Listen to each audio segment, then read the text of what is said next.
Have you ever handed your iPhone to someone and worried they might open other apps, browse your photos, or accidentally change settings? Apple's guided access feature solves this problem by locking your iPhone to a single app and limiting what the user can do. In this guide, I will show you how to set up and use guided access on your iPhone. To enable guided access, open the Settings app, scroll down and tap on Accessibility. Next, scroll to the bottom and select Guided Access under General section. Turn on the toggle for guided access. Now tap Passcode settings and choose Set Guided Access Passcode. Enter a passcode that you will use to start and end guided access sessions. You can also enable Face ID or Touch ID for quicker access. Open the app that you want to lock the iPhone to. Now triple press the side button. If your iPhone has a home button, triple click the home button instead.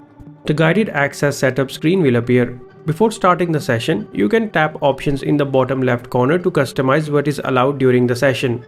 For example, you can disable side button, volume buttons, keyboard, touch input, motion, and set up time limit.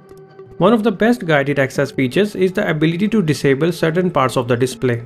Simply draw a circle around any button or area you want to disable.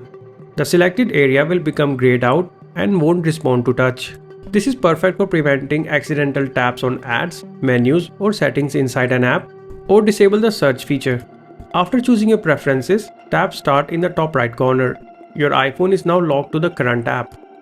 When you're ready to exit guided access, triple press the side button again. Enter your guided access passcode or authenticate with Face ID or Touch ID. Then tap End in the top left corner. The guided access session will end and your iPhone will return to normal operation. So why would you use guided access?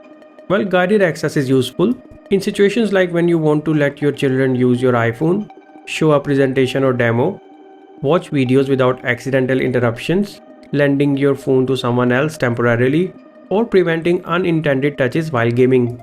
And that's how you can set up and use guided access on your iPhone. If you found this tutorial helpful, don't forget to hit the like button, subscribe to the channel, and visit iOS Hacker for more iPhone tips and tutorials. Thanks for watching.